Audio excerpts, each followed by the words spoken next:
Fakta ini mesti saya buka, fakta ini mesti saya sebarkan, fakta ini mesti kita viralkan. Mari kita bantu sama-sama ya, sebarkan ini agar menjadi pelajaran, perhatian kepada seluruh umat Islam, khususnya kaum hawa yang berpotensi. Satu kali lagi saya katakan, yang berpotensi diperbudak, diperdaya, dijadikan budak seks oleh oknum habaib. Allahumma sholli ala sayyidina Muhammad.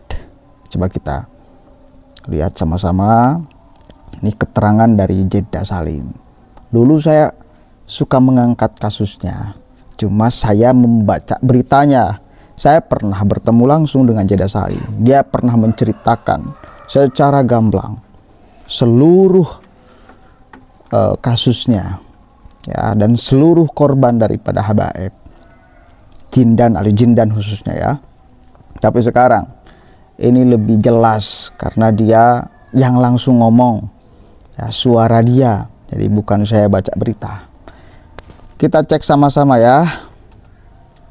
Kami nggak cari tempat kedudukan, yang kami cari ridho Allah dan Rasulnya. Sehingga hal ini perlu diungkap, saudara sekalian. Saya akan belak-belakan di sini. Yang pertama, selama menikah saya sering dipaksa menonton video porno setiap kali hendak berhubungan suami istri. 1. 2. Saya selalu dipaksa menyiapkan alat kontrasepsi, kondom, pil KB setiap kali sebelum berhubungan suami istri. Jika tidak, saya tidak akan diberi nafkah batin. Kau tidak punya otak, nah. Dan saya sampai sempat dirawat di rumah sakit jiwa kurang lebih setengah tahun gara-gara si Dajjal ini. Dia tidak ubahnya memperlakukan saya seperti pelacur, padahal saya ada istrinya. Padahal saya adalah istrinya. Parah ya Habib Putra Yahudi. Yang ketiga, selama 2 tahun menikah saya dilarang untuk hamil memiliki anak. Namun istri lainnya dihamili berkali-kali. Dia memperlakukan saya tidak ubahnya seperti budak seks. Kami nggak cari madah pujian, kami nggak cari tempat kedudukan, yang kami cari ridho Allah dan Rasulnya. 4. Berkali-kali dia membujuk saya untuk melakukan seks menyimpang dari belakang, tapi saya selalu menolak. Itu kekerasan seksual. Oke. Dua kekerasan ekonomi. Saya jelaskan dulu Pak. Ya, saya mohon izin sebelumnya. Dua kekerasan ekonomi. Selama 2 tahun menikah dia tidak pernah memberi nafkah saya secara layak untuk makan, pakaian, dan lain-lain. Oke, 3 kekerasan psikis mental. Selama menikah dia berselingkuh dengan puluhan perempuan. Kami nggak cari madah pujian, kami nggak cari tempat kedudukan, yang kami cari ridho Allah dan Rasulnya. Kalian tahu sampah? Ini sampah. Kalau kakek moyang kami betul-betul dilaknat oleh Allah, dusta kepada Allah dan Rasulnya, pasti di dalam keluarga habaib ada perampok, ada pembunuh, ada germo, ada bandar semuanya. Suka zina, tukang kawin buang.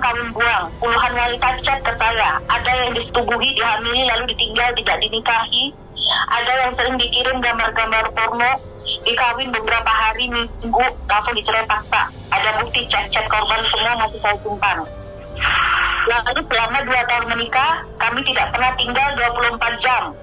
Dia tidak pernah menjaga melindungi saya selayaknya suami melindungi istrinya. Dia datang sesuka hatinya sekali, hanya beberapa jam dalam 1 bulan. Bahkan saya sering ditelantarkan sampai 3 bulan. Lalu saya ditinggal. Saya tidak ubahnya seperti pelacur buat dia. Dan saya ditelantarkan sampai detik ini. Ya Bapak, akibat adanya banyak kekerasan tersebut, saya pernah mencoba bunuh diri berkali-kali karena saya merasa buruk, saya merasa diperlakukan begitu hina. Saya mengalami depresi berat, akut, sampai dirawat di rumah sakit jiwa hampir setengah tahun. Ada bukti rekam medisnya, semua sudah saya serahkan ke penyidik.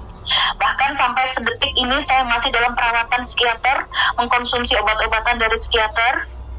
Dan saya sudah tidak bisa lagi beraktivitas normal seperti dulu. Ada bukti rekam medis semuanya, Pak. Saya sudah menjalani pemeriksaan fisik psikis di Rumah Sakit Polri. Saya sudah melaporkan kekerasan tersebut pada Komnas Perempuan, pihak berwajib Polres Metro Bekasi. Bahkan beberapa waktu lalu Polres Metro Bekasi sudah diberikan surat secara khusus oleh Komnas Perempuan untuk segera memproses kasus ini dengan cepat. Iya, Mbak. Gitu. Bapak. Gambarannya seperti itu ya. Oke. Ngeri atau tidak? Wajib disebarkan ya. Itu faktanya. Ngeri kan? Yang kayak gitu. Bener. Cucu Nabi yang kayak gitu. Yang kemudian ngemis untuk dimuliakan yang kayak gitu. Yang kemudian ngemis untuk dihormati yang kayak gitu. Serius. Gila.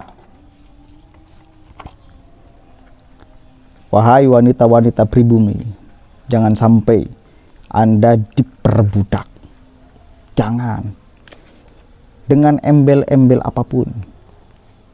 Meskipun dalilnya embel-embel memuliakan Habib sama dengan menghormati, memuliakan baginda Nabi. Jangan mau ditipu. Jangan mau diperdaya. Itu Jada Salim. Jelas jadi korban kebiadaban, kebrengsekan, dan lain sebagainya. Ali Jindan. Habib itu katanya dia. Dari Ba'lawi itu.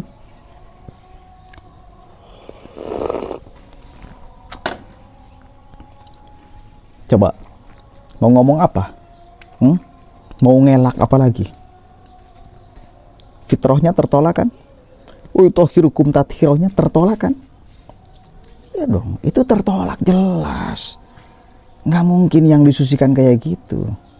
Menyakiti, menghinakan, memperdaya, menginjak-injak harga diri perempuan. Nggak mungkin orang yang disucikan kayak gitu. Menjinahi orang, nggak mungkin. Nggak mungkin itu.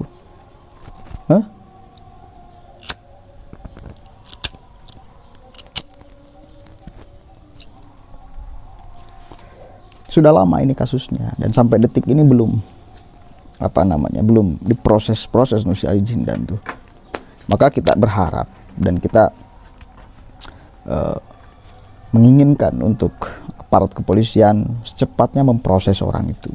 Bahaya, predator.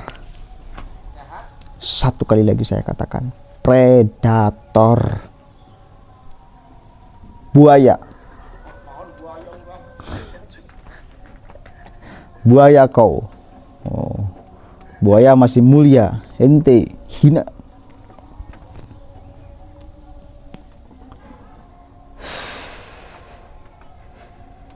Enggak, perasaannya bagaimana ya orang-orang yang ngaku-ngaku ngeklaim itu? Perasaannya gimana?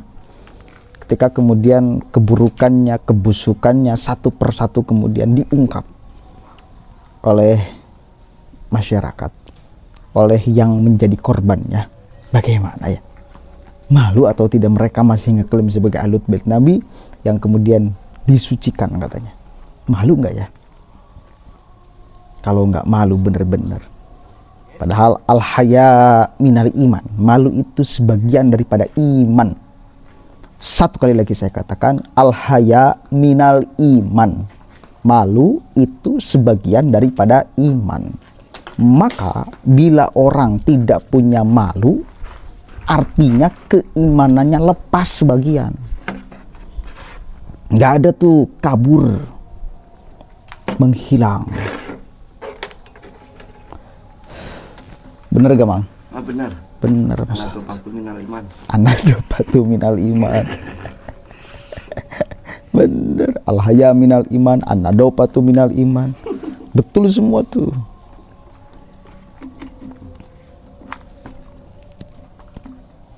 Mikir, oleh nyengir, kuplok.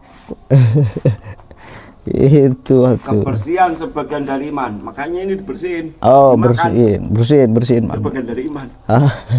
Betul itu penempatan hadis yang kurang tepat itu sebetulnya. Tapi minimal buka dalilnya, Bang ya.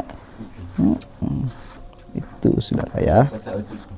Setelah mudah-mudahan ada manfaatnya, sebarkan informasi penting ini agar banyak orang yang kemudian tahu, lalu mengurangi sedikit demi sedikit perempuan yang berpotensi akan disasar, akan jadi korban kebejatan, kebangsatan atas nama kesucian.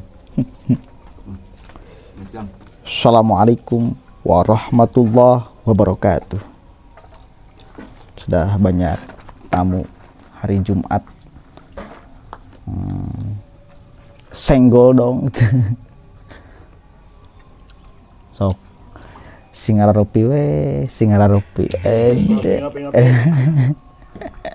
Berkah, berkah.